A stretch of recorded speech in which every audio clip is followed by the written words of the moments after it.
Ənəs İbn Malik deyir ki, Peyğəmbər Əkrəm sallallahu aleyhi və aleyhi və səlləm buyurdu: Məndən 6 şeyi qəbul edin, mən də sizin üçün behişti zəmanət.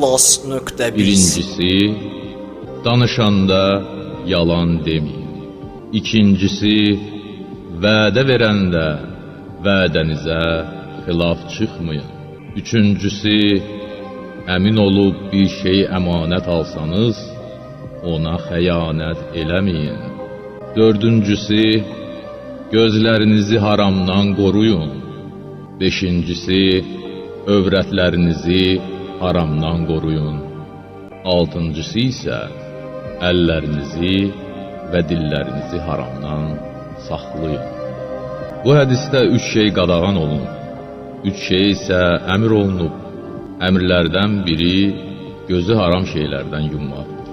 Rəvayətdə qeyd olunur ki, yad naməhrəm qadına baxmaq şeytanın zəhərli oxlarından biridir. Hicabın vacibliyi və kişilərin naməhrəm qadınlara, qadınların da naməhrəm kişilərə baxmasının haram olması ayə və rəvayətlərdə aydın olur.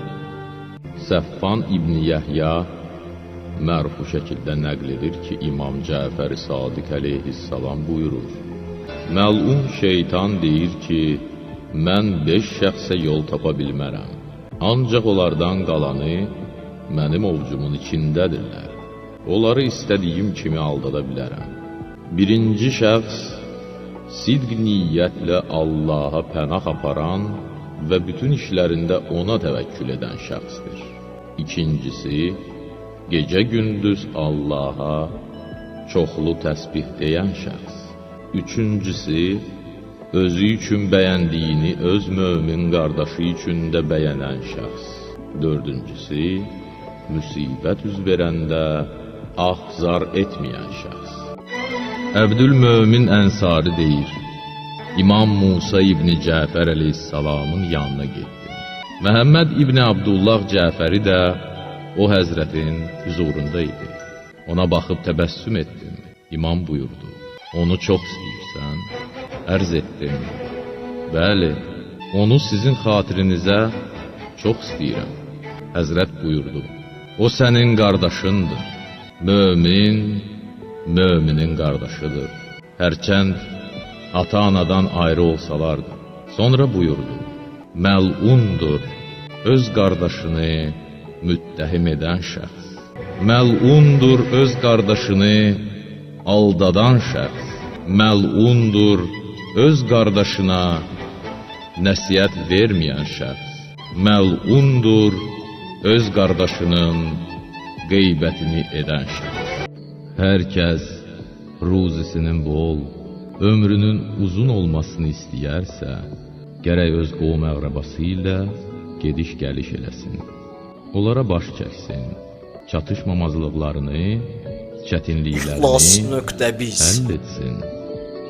İmam Cəfər-i Sadiq əleyhissalam öz ata-babalarından, onlar da Əmir-əl-Möminin Əli ibn Əbu Talib əleyhissalamdan nəql edirlər ki, Rəsul-i Əkrəm sallallahu aleyhi və alihi və səlləm Əli əleyhissalama olan vəsiyyətində belə buyurdu: Ya Əli, əgər 8 qism adama hörmətsizlik olunsa, özlərindən başqa heç kəsi danlamasınlar. Birincisi, dəvət olunmadığı bir süfrə başına gedən. İkincisi, ev sahibinə əmr edən. Üçüncüsü, öz düşmənlərindən xeyir istəyən. Dördüncüsü, alçaq və səviyyəsiz adamlardan yaxşılıq və fəzil tələb edən. Beşincisi, dəvət olunmadığı halda 2 nəfərin arasında olan sirrə dəxalət edən. Altıncısı, padşahı, sultanı yüngül sayan. Yeddincisi, səlahiyyəti olmadığı yerdə oturan. Və 8-incisi, qulaq asmayanlara hədis söz deyən adam. İmam Musa İbn Cəfər əleyhissalam öz ata-babalarından nəql edir ki, Peyğəmbər Əkrəm sallallahu aleyhi və alihi və səlləm belə buyurmuşdur. Sədəqəyə 10 savab, borc verməyə 18 savab, mömin qardaşların görüşünə getməyə 20 savab və silə-i rəhmə 24 savab verilir. Peyğəmbər sallallahu aleyhi və alihi və səlləm buyurur: Meyrac gecəsi məni behiştə aparanda gördüm ki, behiştin qapısında qızıl hərflərlə belə yazılır: Yeganə olan Allahdan başqa heç bir məbud yoxdur. Məhəmməd Allahın həbibi, Əli Allahın vəlisi, Fatimə Allahın kənizi, Həsən və Hüseyn Allahın xalis və seçilmiş bəndələri. Onların düşmənlərinə Allahın lənəti olsun. Allah qiyamət günü dilə elə şiddətli əzab verəcəkdir ki, sair bədən üzvlərindən heç birini o cür əzaba düçar eləməz. Dil deyəcəkdir: Pərverdigara, nə üçün mənə heç bir şey vermədiyi belə şiddətli əzab verirsən? Allah buyurar: Səndən bir kəlmə çıxdı ki, yerin şərqində və qərbində yayıldı. Mal dövlətlər nahaq yerə qarət olundu. Namuslara təcavüz olundu. And olsun öz izzətimə, sənə elə şiddətli əzab verəcəyəm ki, sair bədən üzvlərinə həmin cür əzab verməmişəm. Həzrəti Rəsul-i Əkrəm sallallahu aleyhi və alihi və səlləm belə buyurur: Allah Teala buyurur: Mənim mömin bəndələrimdən bəzilərini dini yalnız o vaxt islah olar ki, varlı olsunlar, ruziləri də bol və canları sağ olsun.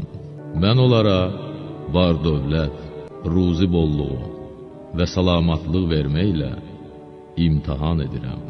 İmtihan edirəm ki, din işləri islah olsun.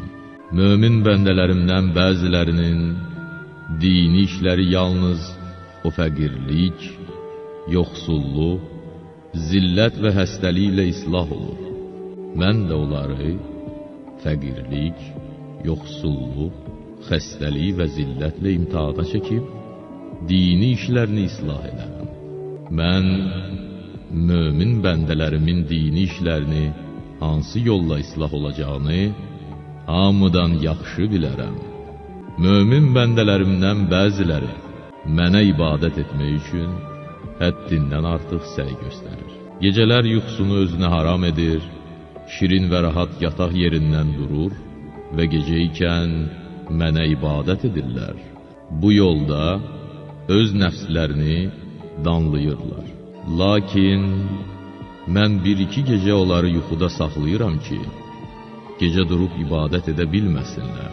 Bu iş mənim tərəfimdən onların barəsində bir lütfdür ki, ücbün qarşısını alırım. Onlar sübh yuxudan ayılan zaman çox narahat olur, nəfsinə tənə vurub ona qəzəblənir, təəssüflənirlər ki, nə üçün keçən gecə ibadət etməyə oyanmamışdır. Əgər mən o bəndəm ilə ibadəti arasında fasilə salmasam, ibadətdə olan məğrurluq, ücub onu bürüyəcək və bu da onu əməllərin səbəbi ilə fitnə fəsada salacaqdır.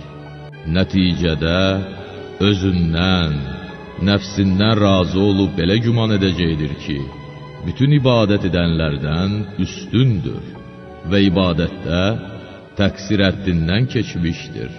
Yəni Allaha ibadətdə heç bir qüsura yol verməmişdir. Belə fikir və düşüncələr onu məndən uzaqlaşdırır. Lakin o həmişə güman edir ki, həmin ibadətlərlə mənim dərgahıma yaxınlaşır. Mənim bəndələrim savab xatirinə yerinə yetirdikləri əməllərə etimad etməməlidirlər və Allahı özlərinin qarşısında borclu bilməməlidirlər. Çünki əgər onlar ciddi çalışsalar və öz nəfslərinin istəklərini pozub ömürlərini mənə ibadət etməklə sərf etsələr, yenə də mənim dərgahımda müqəssirdirlər. Həmin ibadətlərin vasitəsilə mənim yanımda olan fəzil və kərəmə, behiştəki neymətlərə, mənim qonşuluğumda olan yüksək dərəcələrə çata bilməzlər. Lakin gərək onlar yalnız mənim fəzlimlə fərəhlənsinlər və mənim barəmdə hüsnü zənnə əmin olsunlar. Bu zaman mənim rəhmətim onların bu çatışmazlıqlarını aradan qaldırır. Mənim tərəfimdən rizvan onlara çatır. Bağışlanmaq və əffim onları əhatə edir. Həqiqətən mən bağışlayan və rəhimli Allah. Həmin sifətlərlə adlanmışım.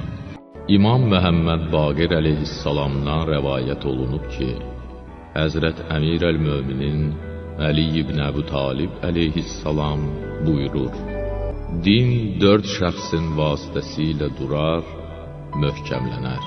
Birinci, öz elminə əməl edən natiq alimin vasitəsilə. İkincisi, öz var dövlətindən Allah dininin əhlinə xəsislik, simiclik etməyən varlının vasitəsilə.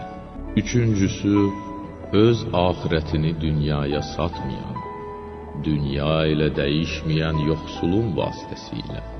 Dördüncüsü, elm öyrənməkdə təkəbbür etməyən cahilin vasitəsilə. Deməli, hər vaxt alim öz elmini gizlətsə, varlı öz var dövlətini xərclənməkdə xəsislik etsə, yoxsul və kasıb adam axirətini dünyaya satsa və cahil adam da elm öyrənməkdə təkəbbür etsə, dünya geri qayıdar. Məscidlərin çoxluğu və müxtəlif tayfaların bəndələri sizi aldatmasın. Bu zaman Əli əleyhissalamdan soruşuldu: ya Əmir əl-Möminin, belə bir zamanda necə yaşamalıyım? O həzrət buyurdu: zahirdə onlarla olun, amma batində onlarla müxalifət edin. Çünki qiyamətdə hər bir şəxs öz etdiyi əməlin nəticəsini görəcək və çox istədiyi kəslə məhşərə gələcək. Belə isə mütəal Allah tərəfindən zühurun hasil olmasını gözləyin. Həzrət Peyğəmbər Əkrəm sallallahu aleyhi və alihi və səlləm buyurur: 4 şey yalnız 4 şey üçün yaradılır, başqası üçün yox.